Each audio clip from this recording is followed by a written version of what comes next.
It started with 3 words that still ring in my ears even now. Stand up for me. Yeah, that happened. Said to a grown man sitting in a wheelchair in the middle of a grocery store parking lot on a completely ordinary afternoon that was supposed to mean absolutely nothing. I remember thinking this is either a bad joke or the moment my day goes sideways and I didn't have to wait long to find out which one it was. I'd done the same routine 1,000 times before. Park close, unload.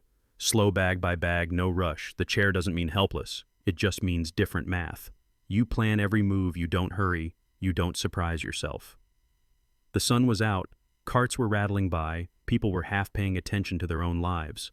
Then a patrol car slid in behind me, too close, blocking my door. No lights, no siren. Just the sound of the door opening, heavy boots on concrete. You know that sound. Your shoulders tense before your brain catches up. He didn't say hello.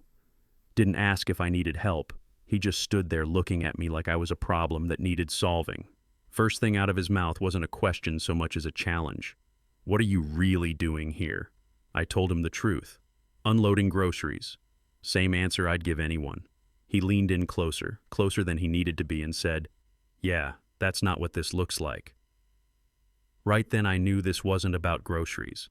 It was about whatever picture he'd already painted in his head when he saw me. He asked for my ID. I told him exactly what I was doing before I reached for it, slow, calm, the way you learn to do when you've spent a lifetime around people with badges and guns. He studied it like he was trying to catch the card lying to him. Read my name out loud, asked where I lived, how long I'd been there. Then he looked at the chair and said, "What happened to you?" I told him I was injured. He pushed. "How?" I said it wasn't relevant. His tone shifted. "You can hear it when it happens. I'm asking you a question." I told him I was injured in the line of duty. Federal service, retired. That should have been the end. For most people it would have been. But he laughed. Not big, not loud, just enough to tell me he didn't believe a word I was saying. He looked me up and down like he was checking boxes. Jacket, arms, chair, cane. Then he said it. "Stand up for me." I froze for a second, not out of fear, but disbelief. I told him I couldn't. He tilted his head. "You can't, or you won't." I told him that's why I was in the chair. He leaned in even closer and said, "You don't look disabled." That one landed hard. Then he doubled down. "I've seen people fake this before. You people love the sympathy act." People started slowing down. Phones came out. You could feel the air change. He pointed at my cane, asked what it was for. I told him. He said, "Put it down." I said it already was. He snapped back, "Don't get smart with me." I told him I wasn't resisting anything, that I'd answered every question. He shook his head like he'd already decided. "I decide when we're done." Then he keyed his radio and described me as agitated and uncooperative. I sat there, hands open on my lap, not moving an inch. The chair hadn't budged. But on the radio, I was already becoming someone else. Then he grabbed my cane. One hard pull. The sound it made scraping across the concrete is burned into my memory. Suddenly, the thing that keeps you stable is gone just like that. He held it up like he'd found a weapon loud enough for everyone to hear. "See, object within reach." I told him to give it back. He didn't. A woman nearby said, "He's in a wheelchair." He snapped at her to stay back, told me to put my hands where he could see them. I raised them higher, trying not to tip forward without support. He noticed. "Don't lean." I told him I was trying to stay upright. He pressed down on my shoulder, forcing me back. Pain shot straight up my spine.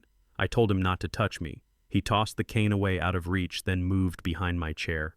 When he pushed it even a little, I cried out. Yeah, that happened too. Another officer showed up, younger. You could see it on his face, that pause when he took in the chair, the cane on the ground, the crowd filming. He asked what was going on. The first officer answered for me, said I was uncooperative. I said that wasn't true. The younger guy looked uncomfortable, like he knew this wasn't right, but wasn't sure how to stop it. He tried to slow things down.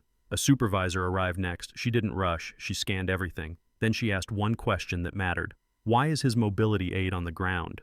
There wasn't a good answer for that. She called for medical. At the hospital, they documented everything. Bruising, strain, pain consistent with forced movement, photos, timestamps, all of it. I made one phone call. The next morning, an internal review opened. Body cam, dash cam, bystander videos. And that's when the story on paper stopped matching the story on video. His report talked about a weapon. The footage showed a cane. He wrote agitated. The video showed calm. That's when it stopped being a local problem. The investigation went quiet. No press, no announcements, files moving behind closed doors. my background verified, injury documented, his history pulled, complaints that never quite stuck, language that always stayed just inside the lines. Then one morning 2 men knocked on his door. Plain clothes, federal badges. By noon his badge was gone, his access shut off, career over. In court the jury watched everything, no edits, no commentary, just the raw footage. When they heard him say, "I've seen you people fake this," before the room went still. Experts explained why none of his actions were justified, why you don't demand proof of disability, why you never take away assistive devices. When I testified, I didn't raise my voice. I didn't need to. I said I didn't want special treatment. I wanted lawful treatment.